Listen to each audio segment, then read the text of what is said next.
Get ready for an audio experience the likes of which you've never heard. It's episode 37 of the Penthouse Basements Podcast. Topics discussed include the experience of being an airport canine decoy, a Glow Season 2 review, a Penthouse Basements Improv Club update, and we come up with some hot new political thrillers coming soon to a theater near you. All this and more next on episode 37 of the Penthouse Basements Podcast.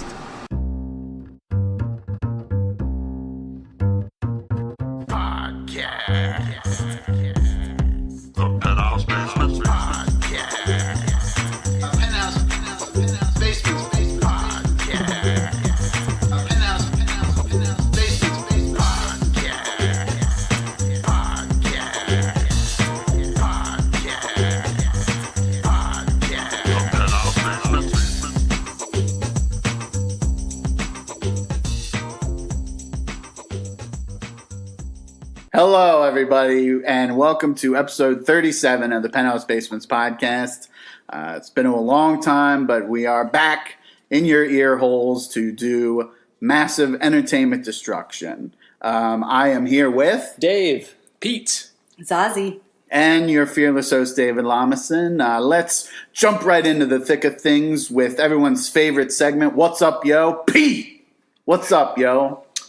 My friend has informed me I've influenced the youth. My Atari 2600 song, apparently her 9-year-old son walks around the house saying, grab my joystick, I enjoy it.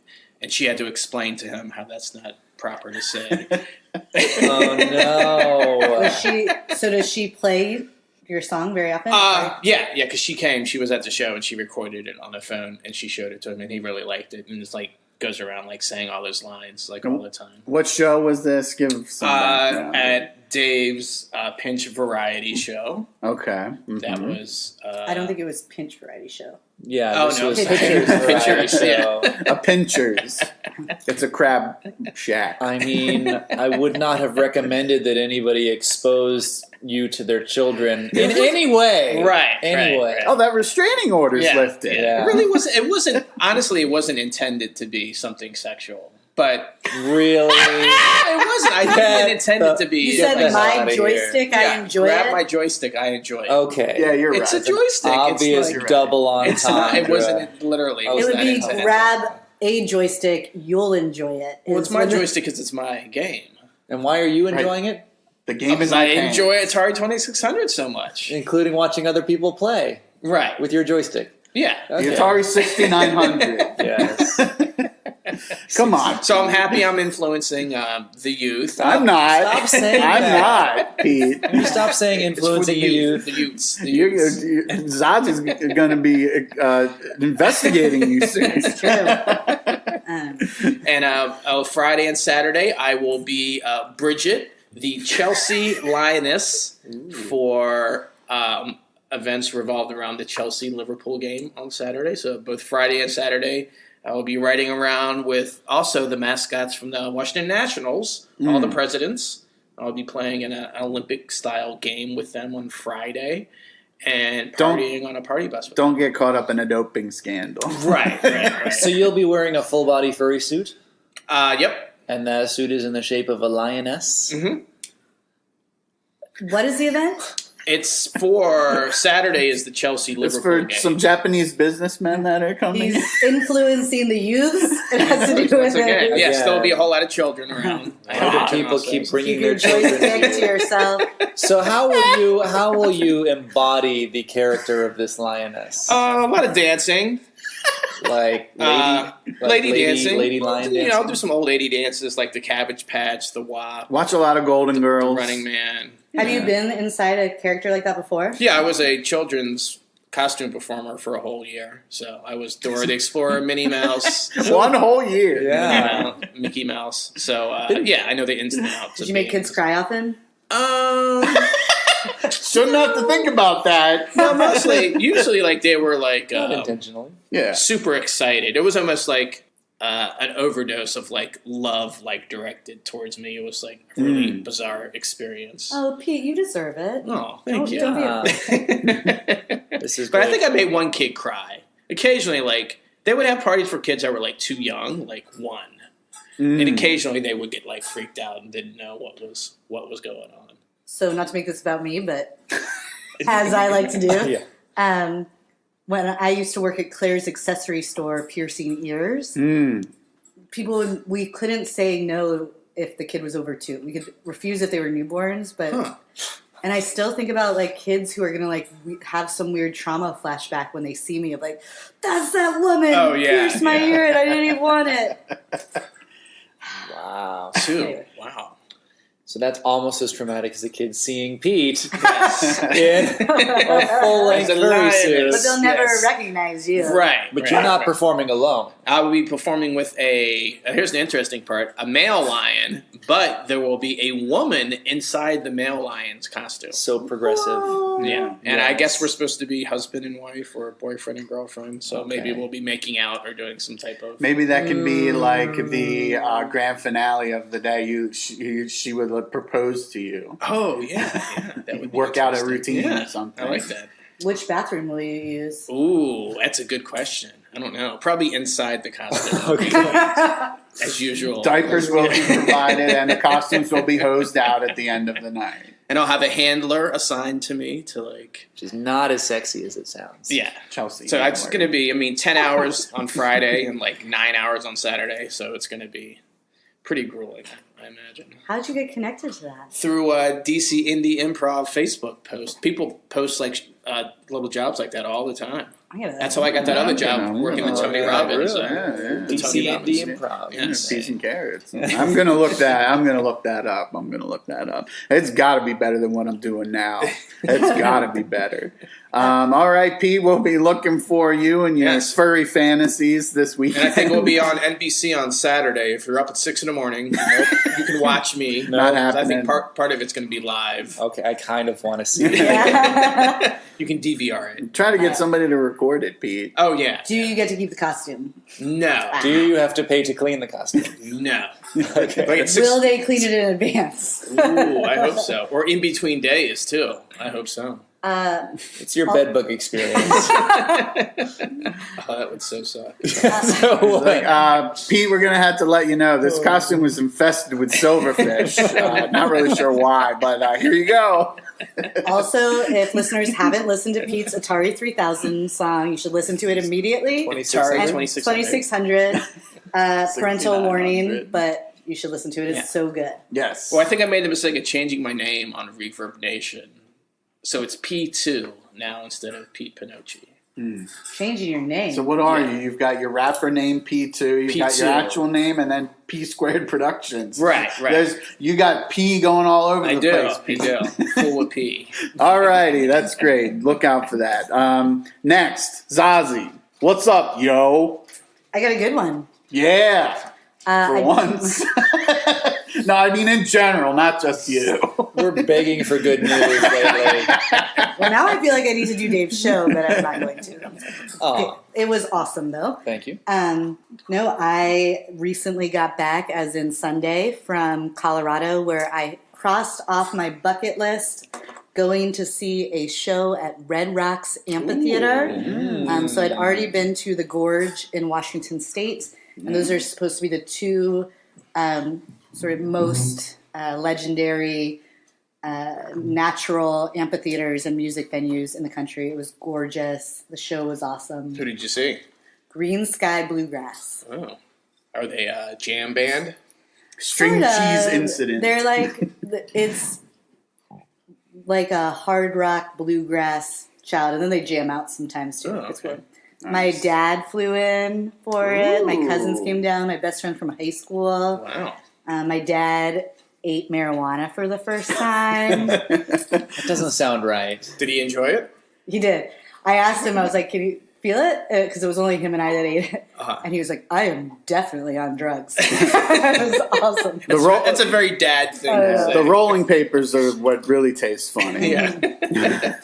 I'm on drugs. I'm It sounds like an after-school special. Like, hey, Billy, you're on drugs, aren't you? Want to have a jazz cigarette? Hey, buddy, want to buy some drugs? I have all of them. The Ninja Turtles say, Marijuana's for turkeys. Is that a real line? I think it is, yeah. If I remember from my youth.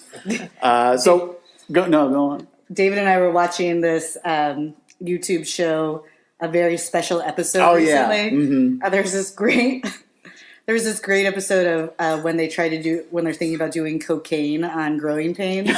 They're like, and he said no because he's an idiot. Because cocaine is awesome, and when supermodels offer it to you, it's especially awesome.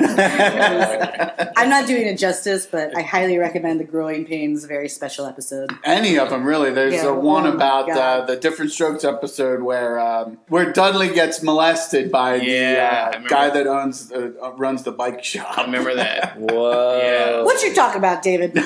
So really inappropriate laugh tracks. It really was. There was a Punky Brewster one, like talking When the about Challenger exploded. Yeah, that was one of them too. Yeah, that was great. That's the same one when she was talking about her breasts. You see that one? Don't remember that one. All of these shows are a little before my time. That's adorable. Yes. Jerk. But so the music sounded really well in the rock formation? It really did. It was a phenomenal show. I couldn't have been more pleased. It was my birthday. So it was my birthday present to myself, and I love that people came out for it. But also my cousin has a bunch of kids, so Thursday was my actual birthday, and they decorated the whole house and made it Zalandia. Oh, wow. It was really fun. When you give a birthday present to yourself, are you then expected to have sex with yourself? Was there like pressure? I'm not going to lie to you. I definitely did. Oh, wow. And it was Great. pretty good. I was up to the task. I'm expecting these sort of questions from Pete. Yeah. Why? It's a genuine question. Yeah. You know, if you give your partner like a really good gift, Mm-hmm. you know, you sort of there's birthday sex is a thing. Oh, yeah. So, cool.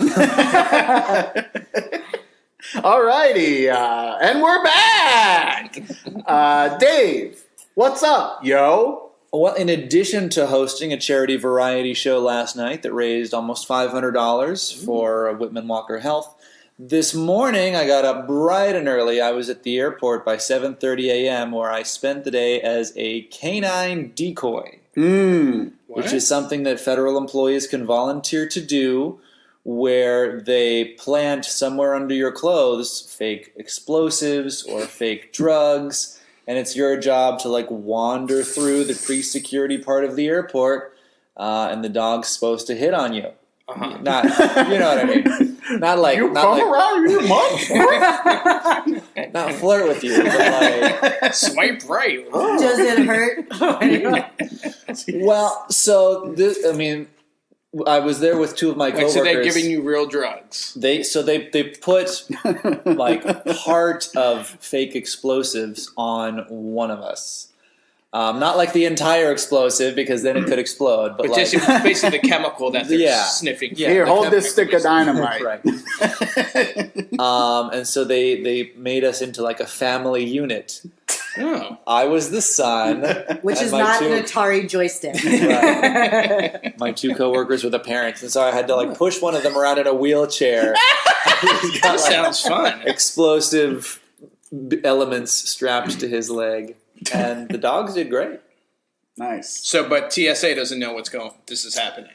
The handlers know that there's there's a plant in the airport, but they don't know who it is. Oh, okay. And I used all of my acting skills Nice. to portray the role of adult son pushing his father through the airport in a wheelchair. But is TSA under the impression that something actually is happening when the dogs are going berserk? No, okay. it's just to train the dogs. Oh, And okay. The humans are aware of the situation. Did you put like your own sort of like acting method on it where you were sort of a greedy son waiting for the dad to pass backstory. away? So you could get the inheritance, maybe? No, I really did more of like a senility thing, where it's like, yes, Dad, yes, we're going to Atlantis. Yes, we're going to blow up this plane. Yes, Follow-up this question. Did you know your dad before, or was it assigned No, I to knew you? him before. He's a coworker friend of mine, and so he all took it in good fun. But I could not help but burst out laughing because he's maybe 15 years older than me. And the guy running the whole practice exercise like looked us up and down and is like, "All right, you're the dad, you're the son, you're the mom." He's like, "I'm not that old," but he was. So were you actually in line? No, Somewhere? we So were was not he like alive. Pete's age then? Yeah. Hey, Sorry. I'm refined. It was all pre-security, so we were Oh, okay. like, by the ticket counters. And things. Oh, okay. Huh, that sounds like fun. It was great. It was a good experience. They're always looking for volunteers, but you have to be, I think, a federal or state or local employee. Or local employee. I think so. I think that's what he said. I work for Cobb County. All the Give me best, some bombs. all the best perks for your federal employees. No wonder Trump wants to drain the swamp. And it was interesting because when the dog, smells what he's supposed to smell, he sits, which is how they know that he smelled something. But you don't give him a treat. You give him a toy. Because I guess if it's a treat, he wants it so badly that it affects his perception. Make up shit. He'll false positive. Huh. But they love these squeaky toys. Toss the toy! Ah, I'm so happy. And these are all German Shepherds, I imagine? One of them was a German Shepherd. The other one was, I don't know, it seemed like a small version of a black lab. That's good to know because I feel like at the airport when dogs get excited to see you, people are freaking out. But what they should be worried about is if he seems like I'm just chilling. Our listeners can't see me, but I looked very stoic, like I was a sitting dog. You looked very stoic. Thank you. I've become an actress recently. All right. Well, I hope that you helped our employees of the airport, and the dogs. I was helping the well. dogs. Yeah. Yes, I'm keeping America safe, and I guess that's everybody with the what's up, yo. So now we'll move on. Whoa. We've got one more what's up, yo, and it's me, your host, yes, of course. David Lamison, and I just want to quickly talk about Glow Season 2. I finally saw it. Who here has seen it? Oh, I have. Pete, you saw it. Uh-huh. Did you see Season 1, Dave? Nope. Any interest in it? I will need to watch more TV as I move on to my next career as a television writer in the near future. So I will probably check out Glow. I'll have to watch more TV if I'm going to try to write for TV, and I'll put that on my list. I would say it's maybe top 3 show on Netflix right now. Zazie, have you seen Season 1 or 2? Watched season 1. Liked it a lot. Yeah. I'm really annoyed with Mark Maron for talking about it so much on WTF that I have no interest. He spoiled it?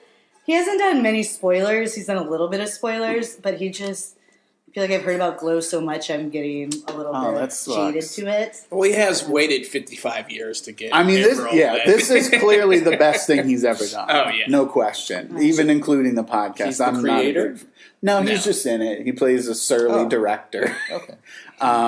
But it's about the Gorgeous Ladies of Wrestling, a female wrestling troupe, and their rise to stardom. They start doing shows in a dingy warehouse and then progresses. It's about sort of like Orange is the New Black, except not in prison. It's about women wrestlers. Same creator. Yeah. Is it really? Oh. Yeah. Well, it also sounds like our group's story. Yeah. We're a troupe that started performing in the basements of bars. Yeah. And we old still do folks' perform. homes and now we've climbed the ranks and now we're performing in legitimate theaters We and perform for ice cream. ice cream. Yes. Yeah. Well, I won't do any spoilers then. If you have Well, does it matter for you or? I don't mind. I don't do spoilers for me, but for our huge fan base. I mean, it's been out for a there's while. any spoilers. It's been out for a while. I don't think I there's need to anything get that happens Netflix. that's not expected.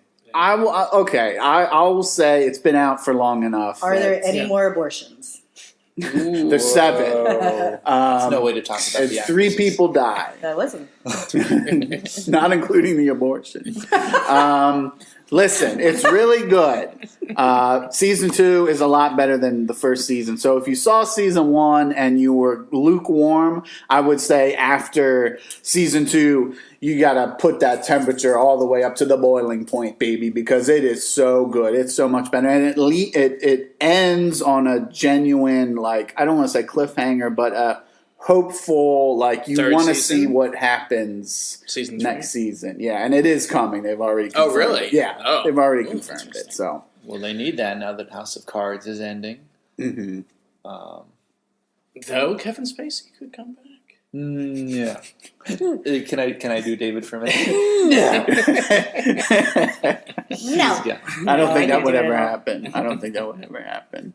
But yeah, Glow season 2, check it out. I haven't even really been like a wrestling fan since I was younger. Mm-hmm. And then, I mean, once Hulk Hogan slammed Andre the Giant, that's when I stopped. And once he slammed an entire race with his hateful words. Yeah. Okay, that's What's Up, Yo, in the books. Thanks, everybody. You're welcome.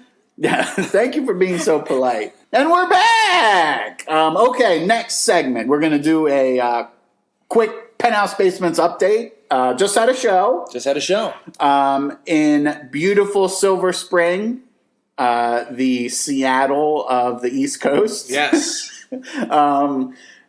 Pete, how do you think it went? I think it went great. There was an audience of 40.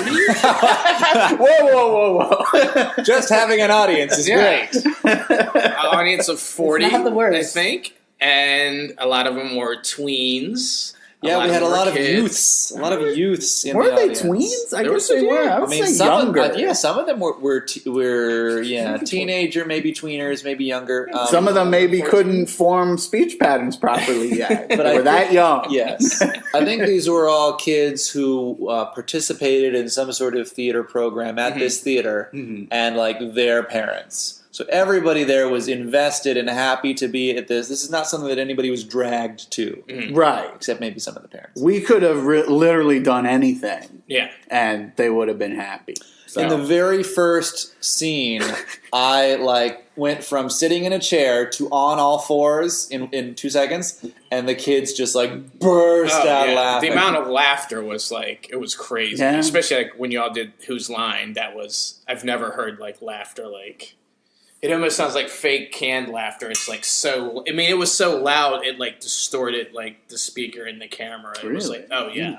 Zazie, any questions? You, me, Pete, and Dave were in that show, but you were not. Any questions for us? Yes. Go on. So I've got something on my leg. Pete. Get over it. Yes. What was the best suggestion from a child? Ooh. The mind of a child. Somebody kept suggesting porta potty, but that was one of the adults. That was one of the adults who, he looked like he was somebody that had a porta potty obsession. What were some of the? I mean, it didn't help that I kept. Listen, it was a really good show. Great reaction from the audience. I had a long hiatus from performing. It had been a while. I mean, I was in the last Pinch show. I was about to say, what about her? I mean, I guess I hosted this when I put the games together and stuff. So maybe it was a little bit too much to do at one time. Everybody says I did fine. I think I could have done better, but whatever. I'm jealous. Just sorry to interrupt you, Dave. I feel like every time you're about to stop talk, that's when I jump in. But I was jealous of the email chain. I'm not going to lie. I was trying to be supportive and happy for everybody, but I was kind of thinking that show sounded so good and people were so enthusiastic that I'm super sad I wasn't in it. Yeah, just the energy from a bunch of kids is really, and the parents were that's the most feedback I think we've ever gotten afterwards, where parents were this was so great. This was I definitely needed this. A couple of the mothers came up to us as, I really needed this, Natalie. I needed a good laugh. Yeah. Were you there for them? I was. But no, I love I'm living a life of quiet desperation. Kid audiences are great. We should find more of those. Yeah. I think it's totally worth having to be squeaky clean. And that's the other thing. We did an amazing job being squeaky clean. And as I said earlier, the restraining order has been lifted, so we can do more kid shows with Pete. Yay! Kids love Pete, but legally Pete cannot love them. Right. Jeremy, however, will have to sit out. Oh, I did think it was weird when the little boy came up when we were doing Three-Headed Expert, and you said, "Now stand between these two men." Did I say that? You That's did. funny. That is funny. Special commendation. He was one of the standout Yeah, he was people. good. He was good, and the girl that wasn't the cat in Moving People, I thought she was good. She was very good. Do you want to explain what happened with that? We did Moving People, and this young lady came up, and she was a cat. She was 27 years old. Yeah. She decided that rather than... No, she was 11. Yeah, do the normal thing of moving... Was it you? No, it was PJ. Moving PJ as if he were a mannequin. She decided that she would embody a cat. Yes. And she would crawl around on the stage. And meow. And meow. And occasionally sort of leap at PJ and knock him into a different position. It was weird, and it was... We didn't ask her to do that. PJ did a very good job played along. Adapting. Playing along, yeah. And we did have one child during two twin Congratulations, guys. I didn't even know you were expecting. We had a child. Somebody tapped him, and he said what sounded like Banco. Mm-hmm. And we're like, Banco, and he kept Bagel, maybe. So we're like, we tried to figure out everything he could say. Bagel, like Bank-O, some sort of cereal. But looking back, I think he probably meant banker. Was this mispronounced? It's the little, exactly. This is the worst birthday ever. He was so frustrated. Yeah, he was like, Bango. He was like, fuck this production, I'm out of here. And then he stormed off. But yeah, it was a good show. And as Pete mentioned, we did a very good job of staying not blue. Yeah. We stayed clean, so that's good. I've never heard that expression, not blue. I mean... There's probably a better one. I know if you are blue, that means blues. It's an old timey way of meaning raunchy. Huh. Yeah, grandpa. Although during that first sketch, the dating game, I was a porcupine, and I said something along the lines of "I don't poke on the first date." That got a laugh. That did get a laugh. I was also like, "Oh, God." They could have thought Facebook. Yeah. Right. Yeah, that's what he meant. Oh yes, of course. What did you mean? And the kids that did living props, they were really good too, especially the porta potty door kid. Yes. Oh, we did actually have to take the porta potty suggestion. Is the video up online yet? No. I just got July's pinch show. So yeah, I'll probably put that up in a week or two. But I think that was so... I actually, in addition to putting the whole show, I think each individual game I might put up too. Because I think that was the first show where each individual game was so good that I think just having a 4 or 5 minute video of each individual game I think will help. Yeah. This will be our portfolio. Oh yeah. Awesome. Listen to all that laughter. I mean, it's not because it's children, The Penthouse Basements. We do birthday parties. We do bar mitzvahs. Do you want a female lioness there? We can arrange for that. Quinceañeras, interventions, we'll do it. Okay, that was the Penthouse Basements update. Our next show, hopefully I get this out. I think I'll be able to get this out before the next show. The first Tuesday of every month. Our next one is this coming Tuesday. Not this coming Tuesday. Yeah, it's this coming Tuesday. It is this coming Tuesday. Yeah. Okay, Isn't and it? that would be October. October 2nd. October 2nd, yes. October 2nd, yes. The witching hour is upon us soon. Halloween. We should do a Halloween themed Highwood. Oh yeah, Yeah. we're actually we're having a show at the Do Highwood we? on the 26th. We do, 26th, yes. And I love Halloween. It's my favorite holiday, and it's funny.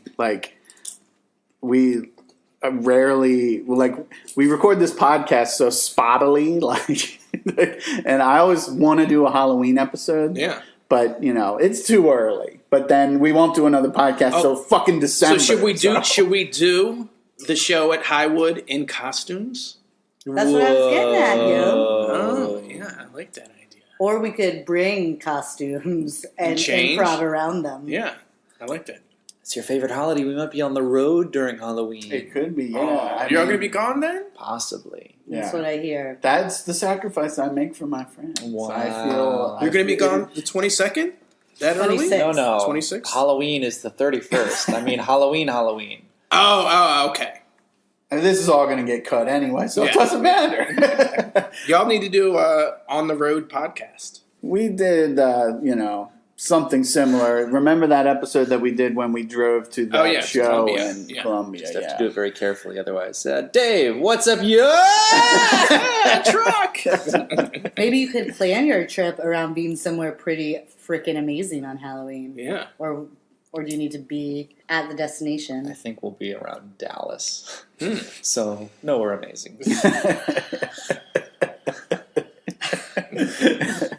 Alrighty, Penthouse Basements update in the books. Now it is time we're going to do a movie pitch segment. We haven't done one in a while. It's been forever. I was trying to think what could we base the movie pitches on. We've done like scary movies in the past and holiday themed. And first, let us go around it.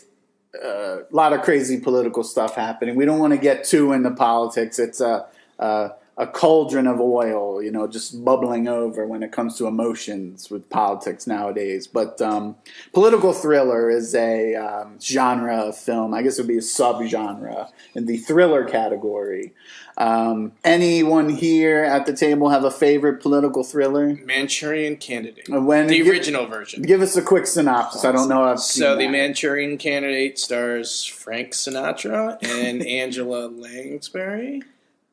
Right? I think it's Lansbury. Lansbury. A Murder, She Wrote. Yeah. That lady. Bed knobs and broomsticks. She's dead. Isn't she dead? I think so. Yeah, she's dead. I'd put money on that. So in the movie, so Frank Sinatra's, he's the investigator. I don't think he's the main character. So he's like a cop in the movie? Yeah. So what it is, China has basically constructed this, and through brainwashing techniques, have constructed this person that's going to be president of the United States. Mm-hmm.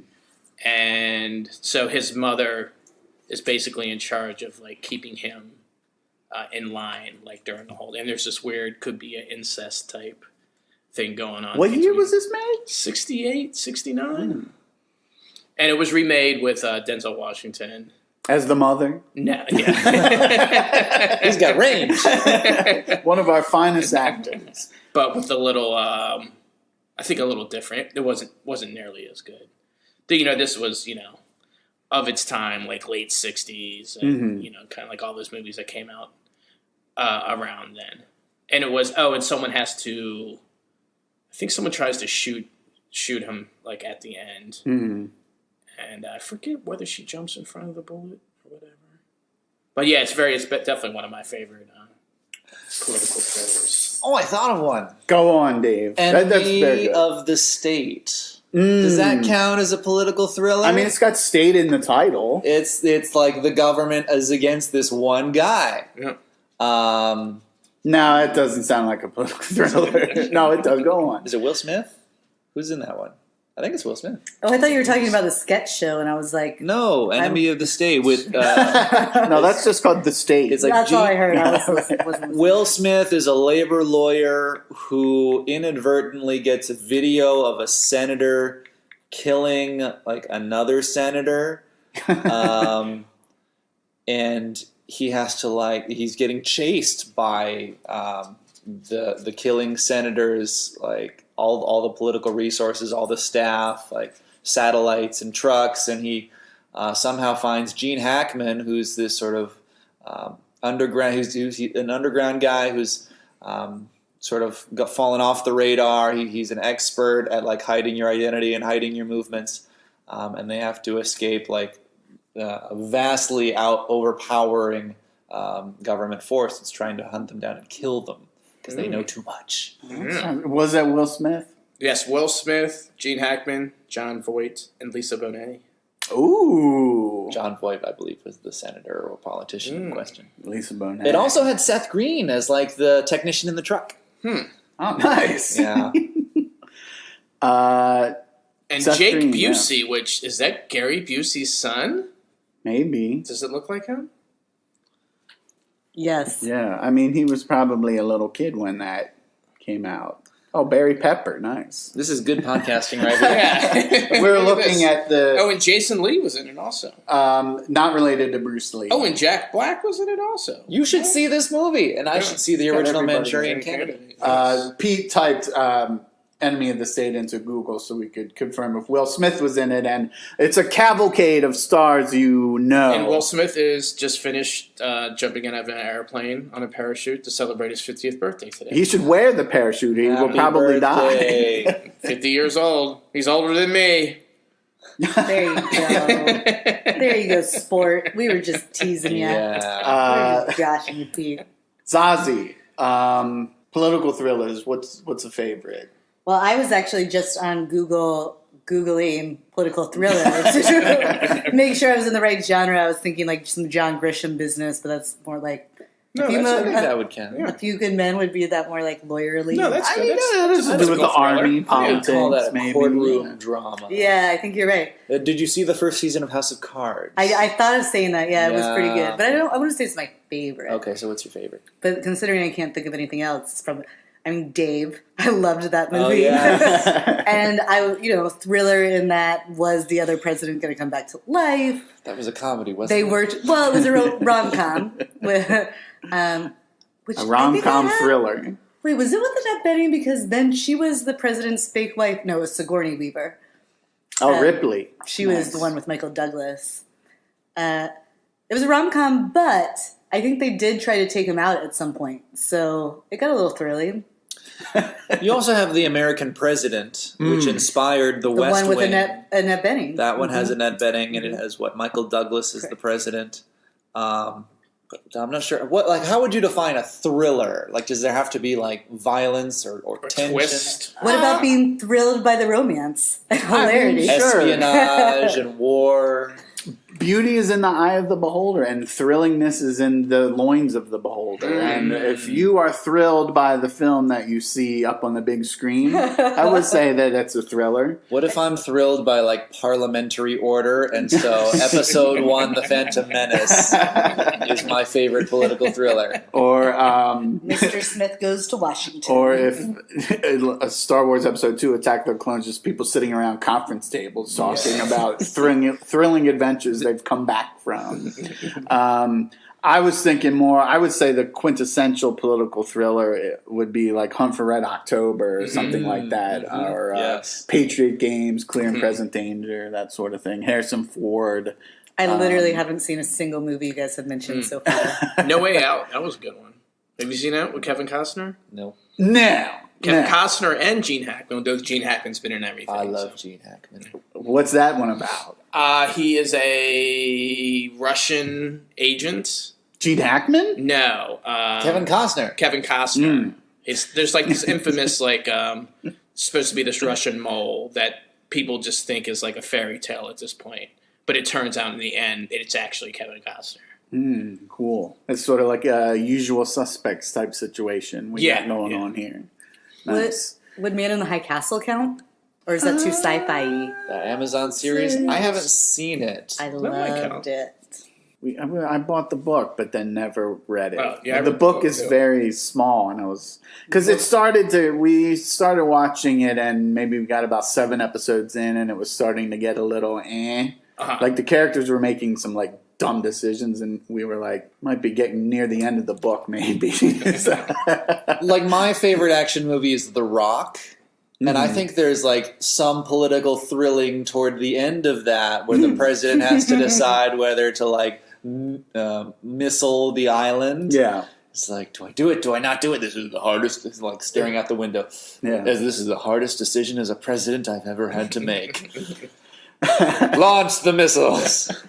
So then Independence Day would also be... You know what? No, I don't.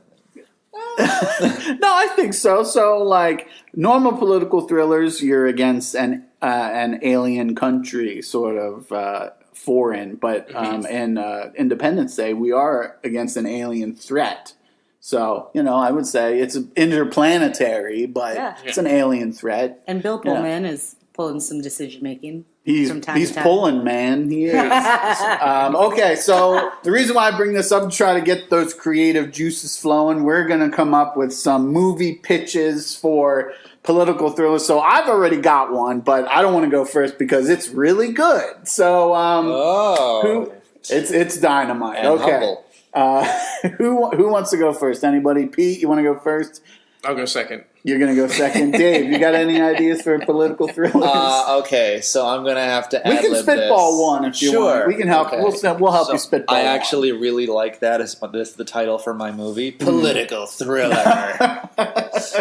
So it's going to be like Scary Movie or, date movie or something like that. Where it's sort of a send-up of the genre where it's totally generic. Mm-hmm. You have like your cliche, elderly, gray-haired senator, and there's some sort of espionage with China or possibly Russia, and somebody might be a spy, and there's gunfire, and there's a foot chase, and there's a car chase, and there's, scene from inside of a fighter pilot's cockpit, and it's like launching box 2. Political thriller. That sounds good. That sounds really good. Any ideas for who you want to play the president? Maybe be like an older gentleman, sort of like a Harrison Ford type, or. Well, let's see. You're gonna want someone who's like totally cliched. Mm-hmm. There's been a lot of like African American president characters lately, and we've broken the barrier with a real life president. He was only half. Who's the guy on Brooklyn Nine-Nine? Who's Captain Holt? No, Terry Crews. No, Captain Holt. Who plays Captain? Oh, Andre Holt? Brower. Yes. Yeah, he's good. Yeah, I want him as my really president. Actor, yeah. I love that nobody thought about lady presidents. Fine, whatever. I mean, you had your chance. It's not happening again. Oh. I'm hoping she smacks you. Ow! Why? I'm not going to hit you. I'm not going to do anything. I'm just going to let that sink in. I look forward to the day when having a female president character is considered cliche because it happens so often. Yeah. That's a good idea. You think it'll win any Oscars? Yes, for sound design. And I'd like to make the porno video of your movie called Political Thriller. Ooh. Just slightly different enough. Yeah. So that one will probably need a female character. Yeah. It could be a gay porn. Stormy Daniels. Well, then it could have 2 female characters. There's your female president in Political Thriller. Perfect. It would be Ellen. She'll be the first female president. Not all gay women are Ellen. They're not? Wait a minute. She could even be a person of color. It could be crazy. Wanda Sykes. There you go. Yeah, she's cool. P. All right. This is kind of like off the rails and kind of hard to believe, but here's From you, it's a shock. my political thriller. There is a famous businessman who stumbles upon the presidency. Mm-hmm. He doesn't even want to be president. And the main reason he doesn't want to be president is because he had an incest relationship with his daughter. And he had a child together. He wants to pardon himself. Yes. So what he does, he says this child is actually his wife's child. But they keep this child hidden away. And they never show this child ever again in public. And this would obviously star John Voight. John Voight as the president. He's super creepy. Emma Stone as the daughter. Mm-hmm. And Wanda Sykes as the wife. As the wife? As the wife? Yeah. Okay. Where is the thriller part of this? Is somebody know? Yes, someone knows. Someone within... Like a reporter or something? Yes. It's actually be. I'll get George Stephanopoulos. Like a real life reporter. Yeah, he'll play himself. George Snuffleupagus. He'll play himself, and he has this story, but even he thinks it's too outlandish, and people won't believe it. So he's going around like trying to verify everything. Can he like see this mysterious kid like peeking back from the drapes in the White House? Yes, yes. It's like, who's the kid? And they're like, stop asking questions. Right. And they demand like, DNA tests and everything, and the president's like, I'm the president, I don't need to like submit to these types of things. But before any of that, there has to be like, they try to kill or silence George Stephanopoulos. Yeah. George Stephanopoulos. That would be thrilling. Yeah. What's the title? Whose baby? That's at least up for a Golden Globe. Thank you. Yes. I'm president, baby. That'll be his catchphrase. If I may, I think this may lend itself to something more like a Snakes on the Plane kind of like literal in your face title. Right. President's Secret Baby. Yes. I would go see President's Secret Baby. Nice. Yeah. And the Red Hot Chili Peppers would do the entire soundtrack. Wow. Yeah. You think you could get them? Oh, yeah. I think it should be called First Bastard. Oh, I like that. First Bastard. I like that. The title track from Red Hot Chili Peppers. Should I keep this baby? Give it away. Give it away. Give it away. Alrighty. Zazie, political thriller. What do you want to do? Well, being third, I had all this time to cook something up, and I was getting really excited about like a corporate conglomerate figuring out how to create a line of toys that were slowly brainwashing our children into becoming enemies against their own government. Ooh. But then I remembered that I just saw that on a South Park episode while I was traveling, and that made me... Is that Chin Pokemon? I just needed to have integrity there. So instead, I like the idea that, okay, so our president says he's from Hawaii, but really he was born in Indonesia, raised as a terrorist, faked a birth certificate to get into office, and only one wealthy but not very competent million to billionaire is willing to speak out the truth that his birth certificate is forged. Wow. I'd vote for that person. To make America great again. I love it. You have a built-in audience for that movie. At least 48% of the whole country would go see that movie. Yeah. I think it would win number one at the box office, but as a plurality, not as the majority. Any idea for who you want to star in it? Yes. The president would be played by Lisa Bonet, of course. She looks exotic enough. I think you could pass her off as from Indonesia. The Kajabillionaire would be played by Gary Busey. Nice. And the document forger would be played by Steve Buscemi.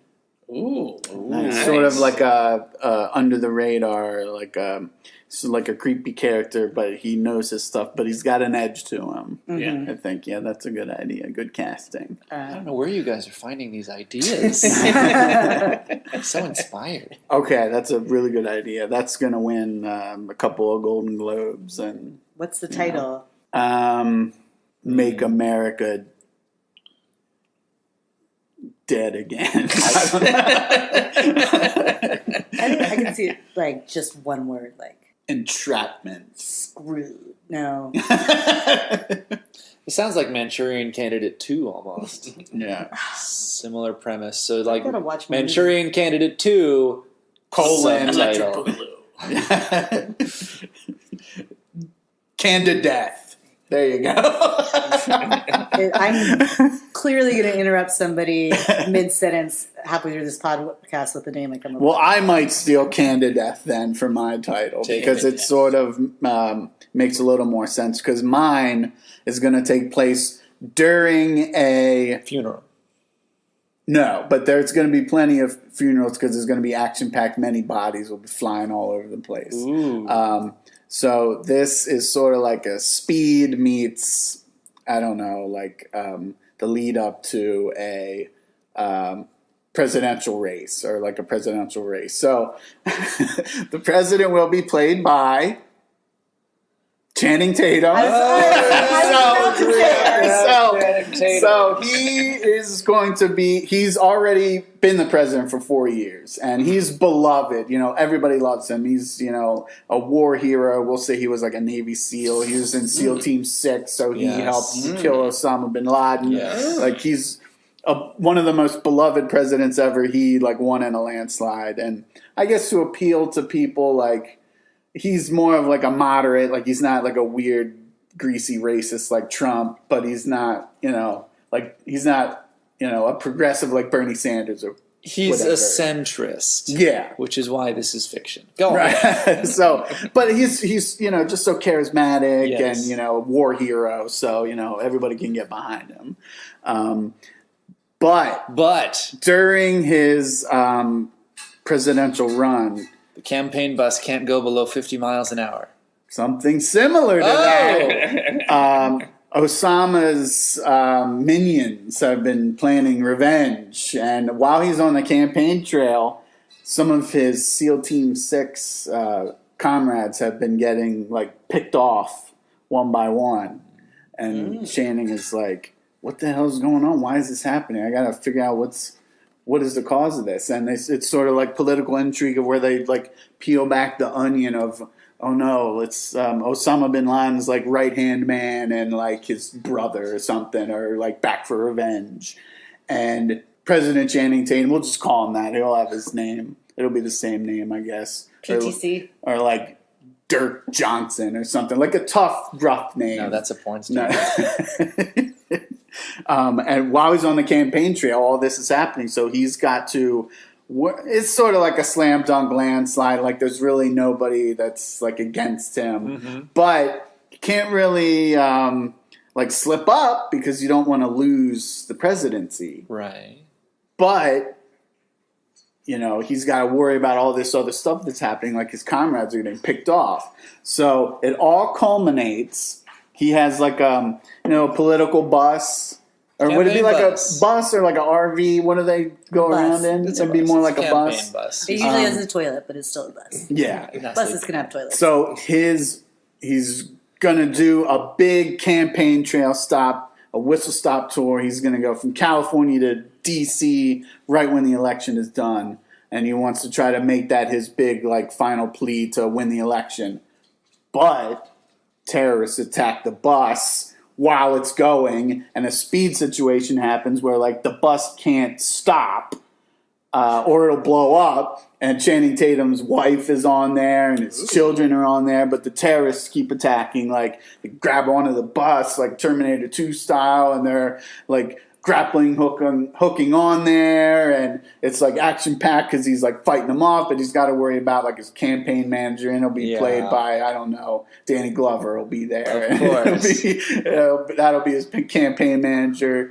I'm imagining like a Mad Max style road race. Yes, but there'll be a also couple of those in the movie. that he still has an election to win, so he's got to campaign at 50 miles an That's hour. right, yeah. Well, it's because they rigged Vote the bus, so he's got like a megaphone or something, or like a T-shirt gun or something. And he'll shoot like T-shirts out, like "Vote for President Tatum." No, he can't let the press know that terrorists are on board because it'll make him look weak. That's right. Yeah. So they've got to come up with this facade where they're using like cell phone footage. So like he'll fight off a terrorist and then he'll like sit down for like a Facebook Live interview.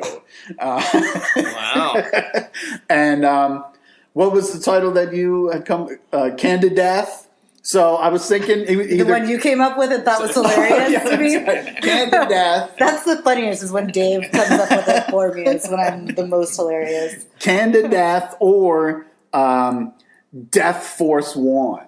I was thinking would be the title. I like Death and Force it culminates with him making it to DC, and he's there, and there's like a plot to blow up the whole city because Osama bin Laden's brother and right-hand man are there, and they're like waiting for him. And there's like a huge like set piece at the White House where like Channing Tatum gets like a rocket pack, and he's like flying around with two AK-47s, and he's like blasting away all the terrorists, and like he's like farting, bald eagles are coming out because like it's so patriotic, and it's going to be a great movie. Wow. Yeah, farting bald eagles. Yeah.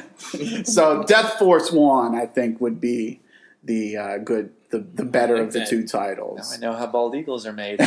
Wasn't there a previous movie where someone had been a member of a group and then like those guys from his old group were getting picked off one by one? Oh, that's a cliche. That happens in a lot of movies. That's happened in like a James Bond movie. Yeah.